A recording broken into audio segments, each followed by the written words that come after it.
Come, let the world outside quiet down. Let us journey back to a time when cities held their breath, when the streets were silent, and a new kind of shadow fell across the land. Tonight, we do not follow a knight or a king. We walk in the footsteps of a figure more feared than any other, the plague doctor. Forget the image of a miracle worker or a sinister villain. The truth is a far more lonely and tragic story. We are here to understand the man behind the terrifying mask and why you would never survive a single day in his heavy waxed coat. Our story begins at dusk in a city cloaked in fear. From a small, isolated room, a man prepares for his nightly work. Let us call him Dr. Anton. His preparation is a strange and solemn ritual. This is the first reason you wouldn't survive. The armor he must wear is not against swords, but against a foe he cannot see. He pulls on a long, heavy coat of waxed leather designed to repel the bad air that is thought to carry the sickness. He dons leather gloves, tall boots, and a wide-brimmed hat, the traditional sign of a physician. But it is the final piece that transforms him, the mask. It is fashioned like the head of a great dark bird, with a long hollow beak and round glass eyes. This mask is not meant to frighten. It is a desperate invention, a personal fortress against the plague.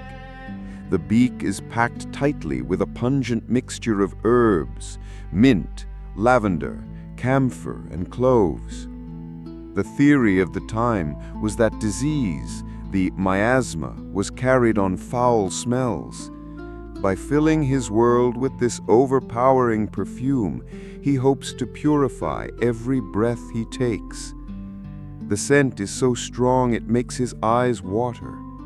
He is now sealed off, peering at the world through two small glass circles, breathing only the scent of his own fragrant prison. He picks up his long wooden cane, a tool he uses to examine patients without ever having to touch them, and steps out into the twilight.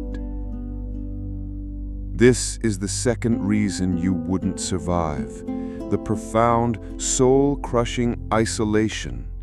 As he walks, the city shrinks away from him. People see not a man, but an omen, a living scarecrow sent to walk among the fields of death. Doors are barred, windows shuttered. The healthy hide from his very presence, for to see the plague doctor on your street means the pestilence is near. He is the loneliest man in the city, a ghost walking among the living. He arrives at a house marked with a hastily painted red cross, the sign that the plague resides within. He does not knock. The door is opened by a man with hollow, haunted eyes. Inside, the air is still and heavy with grief. A young woman lies on a simple bed, her breath shallow, the telltale dark swellings, the buboes visible on her neck. And here lies the most tragic reason of all why you wouldn't survive, the utter helplessness. Dr. Anton is a doctor who cannot heal. He has no cure. His medicine is a collection of rituals, desperate gestures against an unstoppable tide. He does not have antibiotics or modern knowledge. He has theories of bad humors.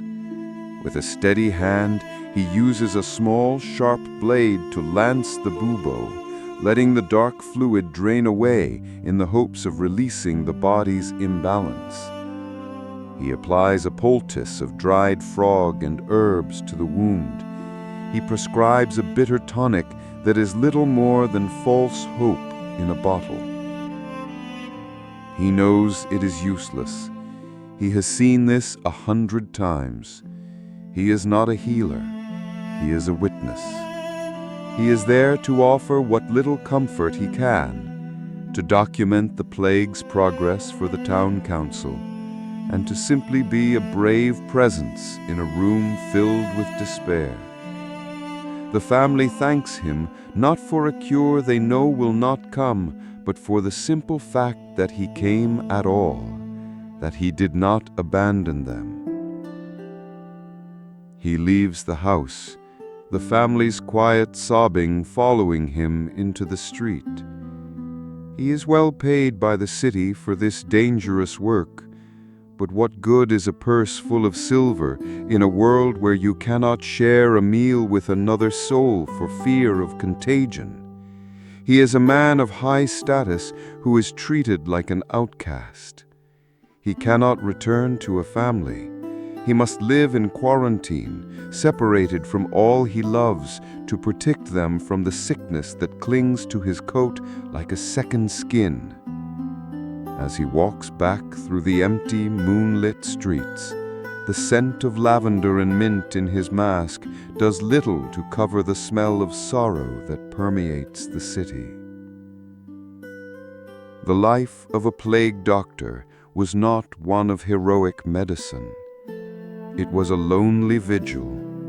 It was a sentence of isolation, walking through a world of death, armed only with a bird mask full of flowers and the grim knowledge that he was utterly powerless.